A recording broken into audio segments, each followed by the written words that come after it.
Quando Fala o Coração é um filme americano de 1945, dirigido por Alfred Hitchcock e estrelado por Ingrid Bergman, Gregory Peck, Leo G. Carroll e Michael Chekhov. Quando o Dr. Anthony Edwards chega em um hospital psiquiátrico de Vermont para substituir o atual diretor do hospital, a doutora Constance Peterson, uma psicanalista, descobre que Edwards é na verdade um impostor. O homem confessa que o verdadeiro Dr. Edwards está morto e teme que ele possa ser quem o matou, mas não se lembra de nada. A doutora Peterson, porém, está convencida que o impostor é inocente do assassinato e se junta a ele em uma missão para curar sua amnésia através da psicanálise. Olá pessoas, sejam todos muitíssimo bem-vindos, eu sou o Aleph e hoje a gente vai falar sobre o filme de número 187 na lista dos 1001 filmes. Chegamos aí em mais um filme do Hitchcock, já é o quinto na lista, alguma coisa assim. Como eu já falei aqui várias vezes, tem um monte, né? Mais um filme estrelado pela Ingrid Bergman, a gente já teve alguns também. E bom, vamos lá, a sinopse do Letterboxd tá mais ou menos certa, realmente é meio isso que acontece no filme, mas eu acho que o foco talvez não seja exatamente esse. Realmente a história é que a Constance trabalha nesse lugar, ela é psicanalista, ela trabalha no hospital psiquiátrico, ela e um monte de homem, né? Só tem ela de mulher ali. A gente tem um pouco uns pacientes ali meio que como coadjuvante no comecinho do filme, mas eles não aparecem mais, é só bem no começo. Chega o Edwards, né? Um cara jovem e tal, pra ser o novo diretor do hospital, com o diretor antigo se aposentando. E desde o momento em que ele chega tem meio que uma coisa de um romance entre eles dois, muito porque ela é uma mulher bonita e ele é um homem jovem, porque os outros são tudo velho. E bom, no fim é uma história de romance, inevitavelmente, o que de repente não é bem o que eu esperava de um filme do Hitchcock, né? Eu acho que eu esperava alguma coisa um pouco diferente, mas esse é um filme bem de romance mesmo. É bem mais um filme de romance do que um filme de suspense. E bom, ela chega e imediatamente eles têm ali uma conexão um com o outro, ou sei lá, um interesse. Eles saem, vão fazer um piquenique, coisas assim aleatórias, e tem uma coisa que ele em alguns momentos parece que tem uma crise que a gente não entende muito bem do que é. Acontece pela primeira vez quando ela tá meio que fazendo um desenho na toalha de mesa com um garfo e ele começa a ficar muito incomodado com aquilo. Ele dá um grito do tipo: vocês são tão ricos que você pode desperdiçar as toalhas de mesa, como se ela estivesse estragando a toalha de mesa mexendo com um garfo, e ela não tá cortando, né? Ela meio que só tá fazendo um voluminho. Enfim, é uma reação que eu acho que continua sendo estranha, mesmo depois que a gente entende o resto do filme. Mas ele fica muito incomodado com aquilo, né? E depois tem uma hora que eles já estão se abraçando, acho que já se beijando, sei lá, porque já começou a ter um romance. E ele vê umas linhas na roupa dela e ele começa a ficar muito surtado com aquelas linhas na roupa dela. E aí tem um negócio que ele meio que escreve um bilhete pra ela. Ali nesses primeiros dias mesmo que ele tá ali, porque de novo, é tudo muito imediato, né? Ele escreve um bilhete pra ela e ele é pra ser um psiquiatra muito renomado, que tem livros publicados e tal. E aí tem um livro na biblioteca do lugar que é autografado por ele. E ela pega pra bater ela já tá desconfiada, né? Ela vai bater as assinaturas e não bate. A assinatura que ele deixou no bilhete pra ela é muito diferente da assinatura que tá no livro. E aí ela, nesse momento, pensa: não é ele. Ele é um impostor, ele não é o cara que ele tá falando que ele é. Só que a essa altura ela já tá apaixonada por ele. Então ela vai falar com ele pra tentar entender o que tá acontecendo, e pra ela ele é apenas um homem doente. Imediatamente não existe nenhuma possibilidade dele ser um cara mau que tomou o lugar do outro, sei lá, por algum motivo não correto, porque ela já tá completamente apaixonada por ele. Como eu falei, esse filme é uma história mais de romance do que de suspense. Isso pra deixar claro que ela estar convencida de que ele é inocente é totalmente porque ela tá apaixonada por ele. Tipo, ela não conhece ele, ela não sabe nada sobre ele, nem ele sabe nada sobre ele, né, com a amnésia. Mas é isso, basicamente. O filme fala sobre isso em alguns momentos. Ela tem certeza que ele é inocente porque ela está apaixonada por ele. Tem uma hora que ela fala: ai, mas o que eu sinto por ele eu jamais sentiria por uma pessoa ruim, então ele tem que ser bom, sabe? Que não é o tipo de coisa que eu tava esperando encontrar num filme do Hitchcock. Sinceramente, não é o tipo de coisa que eu espero encontrar num filme bom no geral, mas assim. E aí é isso. Eles fogem porque, né, essa altura os outros vão descobrindo também o que que acontece, as outras pessoas do hospital psiquiátrico vão desconfiando e aí encontram uma foto do cara de verdade, e aí a foto não bate com ele. E aí eles fogem porque, a princípio, ele é considerado suspeito, né, de matar o verdadeiro Edwards. E aí a Constance foge com ele pra tentar...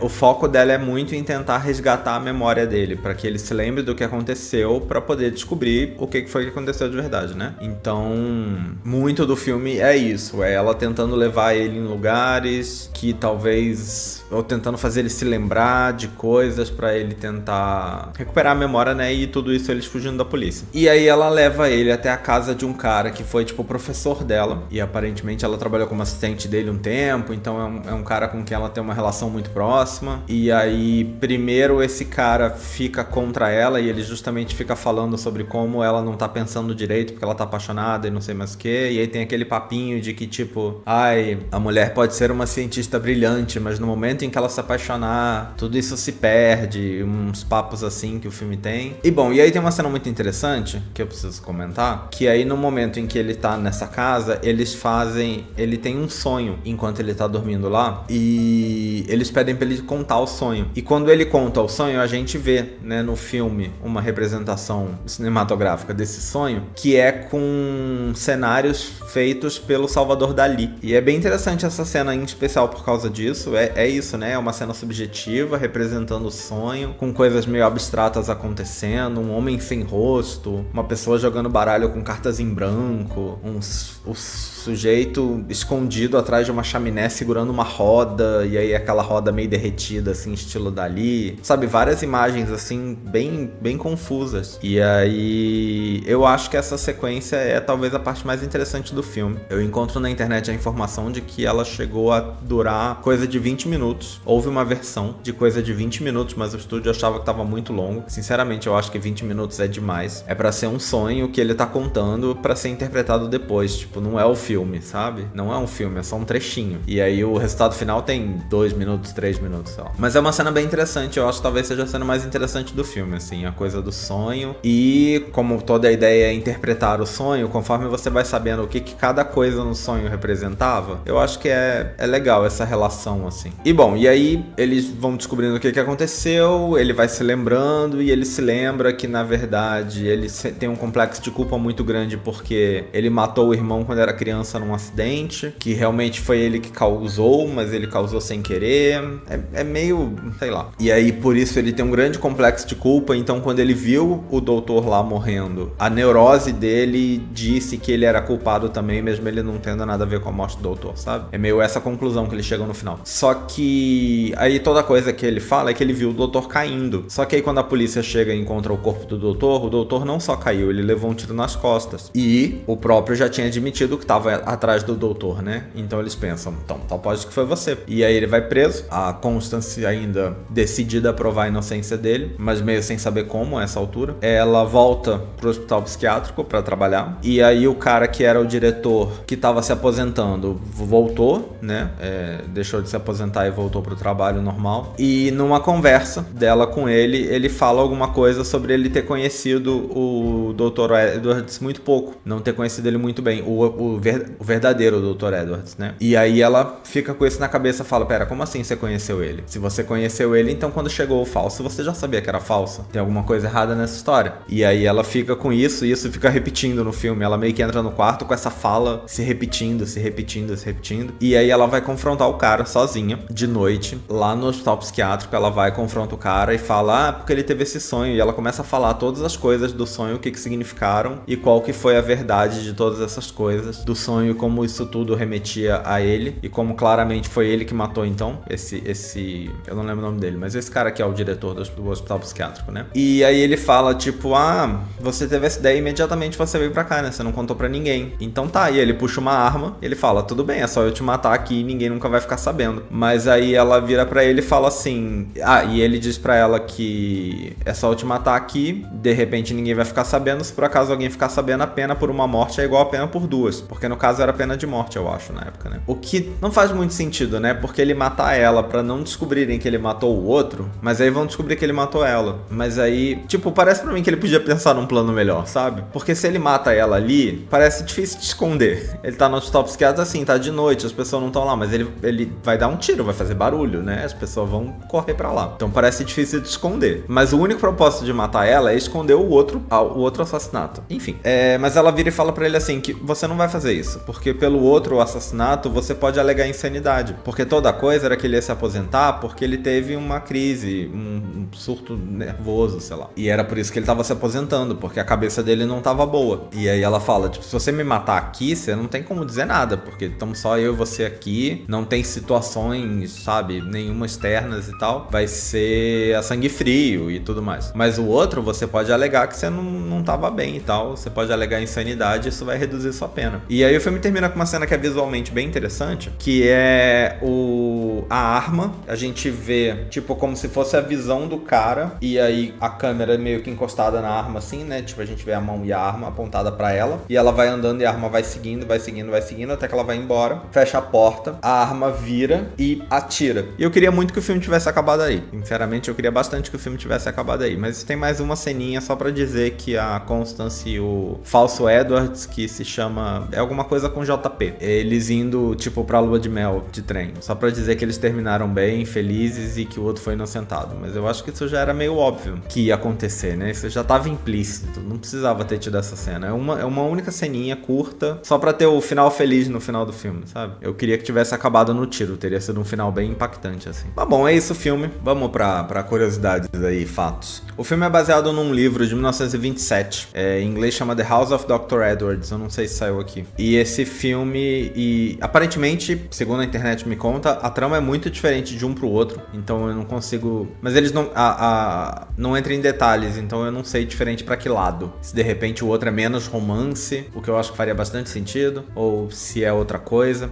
Eu não sei nesse sentido. O filme fez bastante sucesso, o que eu entendo. Eu acho que é um filme bem pra fazer sucesso na época mesmo. Eu acho que não tinha como não fazer. Só pelos nomes, né? Só pelo próprio Hitchcock, já muito famoso. Pela Ingrid Bergman, grande estrela do cinema da época. E ótima atriz. Ela tá muito bem no papel. Acho que ela tá muito bem em todos os papéis que a gente vai fazer aqui. Mas... eu acho que as coisas que me incomodam no filme hoje são coisas que o público da época não ia se incomodar nunca. Então, acho que era inevitável que o filme fosse fazer sucesso realmente. Aparentemente, o Selznick, que esse filme é produzido pelo David Selznick, ele enviou diversos roteiros, né, versões do roteiro pra... aqui a internet me diz que pra MPAA, que é a Motion Picture Association of America, né, que existe até hoje. Eu não sei se isso significa censura de algum jeito também, ou se são coisas separadas, porque a ideia é que eles se incomodavam com coisas no roteiro, então eu fico pensando que é a censura. Mas eles se incomodavam com o uso de várias palavras, como tipo, predador sexual, libido e coisas assim, não podia falar essas coisas no filme. O que, sei lá, um ponto relevante é que no comecinho do filme tem uma personagem que é uma das pacientes do hospital psiquiátrico e ela é ninfomaníaca. E obviamente que o filme não pode usar essa palavra, o filme na verdade não pode fazer muita coisa. Eu entendo que essa parte não é tanto culpa do filme, mas culpa da época e da censura e tal. Mas eu achei interessante porque eu acho que pelo menos assistindo hoje tá bem óbvio a personagem, mesmo que eles de algum jeito suavizem ela, eu acho que tá tudo bem óbvio. O que eu acho que aconteceu é que eu acho que a participação dela foi reduzida. Eu acho que ela apareceria mais e ela só aparece no comecinho do filme. E aí a internet me diz realmente que essa personagem foi muito boa parte da participação dela foi removida, justamente por causa da censura. E se eles estavam incomodados com a palavra libido, eu acho que faz sentido remover a ninfomaníaca, mas ainda assim ela aparece no começo do filme e ela já deixa bem claro que ela é ninfomaníaca. E aí uma coisa curiosa é que a cena do suicídio no final é algo que normalmente a censura proibiria, mas aparentemente o Selznick argumentou que o personagem estava claramente não são, sabe? Ele estava claramente meio maluco e que isso fazia ser ok mostrar a cena do suicídio. O que é muito bizarro, né? Porque então o problema não é mostrar gente se suicidando, o problema é mostrar pessoas sãs se suicidando. Mas é uma lógica que não parece fazer muito sentido, né? A pessoa tem que estar com a cabeça boa e ainda assim querer se matar, e aí não pode. Mas se a pessoa não tiver com a cabeça boa e porque ela não tá com a cabeça boa ela vai se matar, aí tudo bem, né? Não faz nenhum sentido, mas esse foi o argumento que permitiu que a cena ficasse no filme, porque realmente é uma cena que a gente nunca viu aqui. Quando acontece, é implícito de um jeito assim muito vago, porque não podia mesmo. Já comentei lá da sétima vítima, que tem um negócio que a mulher se enforca. Pra mim é muito óbvio, mas eles não podem mostrar a cena, né? Ela entra no quarto, a gente ouve um barulho e é isso. Aqui a gente vê o tiro, sabe? É bem mais na cara, né? E a outra eu já achei bem chocante, na verdade, de incluírem aquela cena. Essa então, mais ainda, né?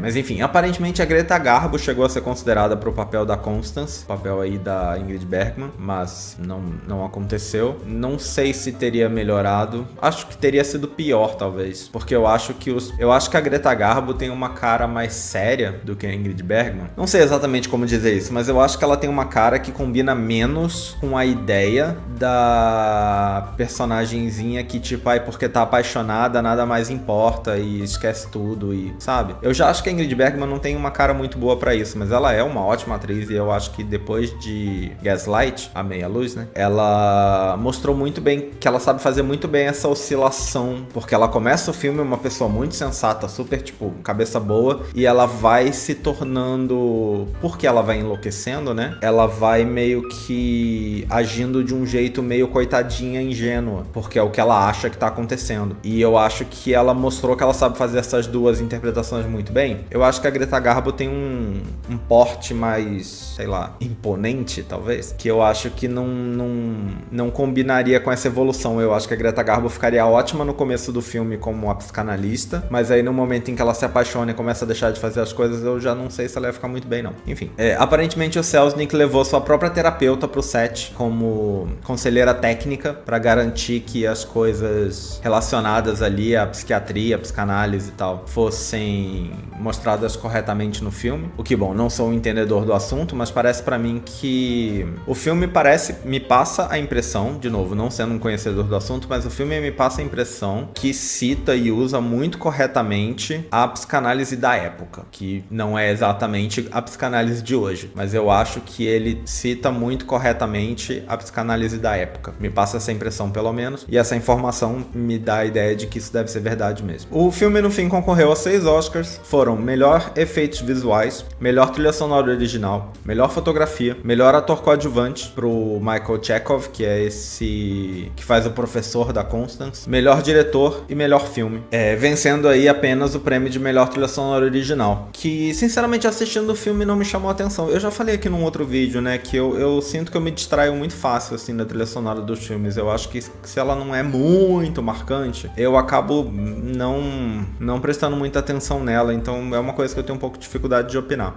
Eu vi falando que parece que realmente teve umas coisas experimentais que não eram usadas, parece que tem uso de theremin, que talvez tenha sido a primeira vez no cinema, não tenho certeza, mas, né, umas coisas diferentes assim sendo feitas ali, que realmente eu assistindo eu não percebi. Eu acho que eu fiquei muito focado na história, e eu acho que eu foco muito na história, nas atuações e tal, e eu acabo não prestando muita atenção nesse tipo de coisa. Mas ganhou o Oscar aí de melhor trilha sonora original, os outros não ganharam. Mas é isso, deixa eu dar minhas opiniões primeiro antes de olhar o livro, porque eu acho assim, não é um filme ruim, e foi um filme legal de assistir, assim, né, porque eu acho que a parte do suspense da história é legal. A história do cara que tem amnésia, e aí ele mesmo se acha culpado de um crime que ele provavelmente não cometeu, porque a gente sabe que pra ter todo o romance e toda a coisa é porque ele é inocente de verdade, né? Seria uma reviravolta grande demais, eu acho que talvez nem permitida pela censura no final, se ele terminasse o filme sendo culpado de verdade. Mas eu acho que o suspense do cara com amnésia, que acha que cometeu um crime, e aí eles tentando descobrir o que aconteceu de verdade e tal, eu acho que essa parte toda é muito interessante. Eu acho que, obviamente, o Hitchcock é um ótimo diretor, então ele sabe fazer boas cenas, ele sabe conduzir bem a história. Já estabelecemos isso aqui faz tempo, né? Eu sempre falo que, mesmo não concordando com a quantidade de filmes dele que tem na lista, todos os que eu vi até hoje, eu gostei de algum nível. O Sombra de uma Dúvida, que a gente viu há pouco tempo, eu achei bem decepcionante pra um filme do Hitchcock, mas eu ainda acho que é um filme bom, assim, se for comparar no cinema no geral, é um filme bom. Eu esperava mais dele. Talvez se fosse outro diretor, estaria dentro das minhas expectativas. Mas eu acho que aquele também foi o pior que a gente viu até agora. A gente viu uns que foram ótimos. Teve uns que eu gostei muito, de verdade, assim. Então eu acho que esse filme, ele tá mais ou menos assim, eu diria que ele é melhor do que o Sombra de uma Dúvida, mas também pior do que a maioria dos que a gente viu até agora, sabe? Do Hitchcock. É um filme que eu acho que a trama do romance me incomoda demais, mais, porque eu acho que se fosse um filme de suspense seria um filme muito mais interessante. Eu acho que esse filme poderia ser feito, a gente tá na época do auge do cinema noir, né? Eu acho que se esse filme fosse feito mais ou menos nesse estilo, que é algo que pelo menos dentro do que a gente viu, Hitchcock não fez ainda, né? Não sei se ele vai fazer em algum momento, mas pelo menos dentro dos filmes que a gente viu aqui, ele não fez. Eu acho que se fosse alguma coisa assim, seria um filme mais interessante. Eu acho que se é um filme sobre a mente, porque é um filme sobre psicanálise, né? Se é um filme sobre a mente de algum jeito, ele podia ser esse terror psicológico, né? Do cara meio desesperado, algo que a gente sabe que o Hitchcock sabe fazer, porque Rebecca é um terror psicológico. Então, eu acho que o filme teria sido muito mais interessante se fosse assim, mas no final é um romance com toques de suspense, sabe? E não um suspense com toques de romance, que eu acho que de repente seria melhor. E aí, eu acho que juntando isso com todo esse papinho sobre, ela é uma ótima cientista, mas aí ela se apaixona e aí, mulheres têm esse problema, sabe? E é uma coisa muito dita como problema das mulheres, tipo, isso nunca aconteceria com um homem, sabe? Um homem que é um grande cientista continuaria sendo um grande cientista independente de qualquer coisa, mas a mulher se apaixona e aí ela não consegue mais pensar analiticamente, sabe? Tem muito esse papinho no filme, muito. Alguns momentos, assim, que eles vêm com esse papinho no filme. Então, assim, não tô exatamente buscando igualdade de gênero num filme de 1945, sabe? Mas, assim, é demais. É muito idiota. É tipo, você cria uma personagem que essa é pra ser diferente. Ela é uma cientista, ela é uma médica, ela é, tipo, super respeitada e ótima na área dela. E aí você cria isso, que é diferente, e você quebra isso em 5 minutos, sabe? Pra dizer, tipo, agora ela tá apaixonada, então ela é apenas uma menininha qualquer, sabe? De novo, é aquela coisa que a gente vê em tudo quanto é filme, a gente vê isso o tempo inteiro. Me lembra muito o Destry, que eu acho que em português é Atire a Primeira Pedra, alguma coisa assim. É um filme que a gente viu faz um tempo já, que é um faroeste com o James Stewart e a Marlene Dietrich. Que o filme fica falando o tempo todo sobre como quem realmente manda na cidade é ela, a personagem da Marlene Dietrich. Tem um cara que é tipo o chefão do crime, mas que quem manda de verdade na cidade é ela. Mas tudo isso é da boca pra fora, as pessoas falam isso o tempo todo no filme, mas sempre que mostram alguma coisa acontecendo, ela é pau mandado, ela não é nada, ela é a mulherzinha, sabe? E aí ela se apaixona pro protagonista e ela fica mais inútil ainda, sabe? Ela que já não era grandes coisas, as pessoas só falavam como se ela fosse, ela vira menos ainda no momento que ela se apaixona, sabe? Então, assim, preguiça bastante desse tipo de coisa. Eu acho que se você abstrair isso, se você conseguir, sei lá, é um bom filme, mas assim, essa parte bem cansativo, bem, sabe, saco cheio. Dito isso, vamos dar uma olhada no livro? Olha, vamos lá, o livro já, na hora de dizer a sinopse do filme, fala que o amnésico, ao descobrir que não é quem pensa ser, convoca a doutora Constance para ajudá-la a descobrir sua verdadeira identidade, o que não é verdade. Na verdade, ele até foge dela, porque eles estão apaixonados, o que significa que ele também tá apaixonado por ela, e ele não quer que ela, sei lá, tenha problemas por estar apaixonada por um assassino, porque ele tem certeza nessa altura de que foi ele que matou. Então não é ele que chama, mas tudo bem, vai. Só que aí o livro diz o seguinte: no entanto, fascinado pela novidade da psicanálise, quando fala o coração concentra-se um pouco demais no subconsciente e não o bastante no suspense de fato. O que pra mim não faz sentido, porque o problema não é que ele se concentra no subconsciente. O que é se concentrar no subconsciente? A única cena que é realmente sobre o subconsciente... Bom, primeiro que o subconsciente faz parte da psicanálise, que dentro do filme faz parte do suspense. Eu acho que o suspense tá todo na mente, né, dentro do filme. O suspense não tá nos fatos, porque a gente não tem os fatos, a gente tem um cara que não lembra de nada e que tá com amnésia. Então o suspense do filme é a amnésia, e com o subconsciente dele tentando lembrar das coisas. Esse é o suspense do filme, não são coisas separadas. O problema do filme é que ele se concentra demais no romance. Como eu falei, eu acho que o filme é um romance com elementos de suspense, e eu não acho que é o que o Hitchcock era muito competente em fazer, sabe? Aí ele diz assim ainda: este, porém, é um dos fracassos, entre aspas, mais interessantes de Hitchcock. E eu adoro a ideia de que o livro escolheu esse filme para colocar na lista dos 1001 filmes para se ver antes de morrer. E aí ele me diz que o filme é ruim, né?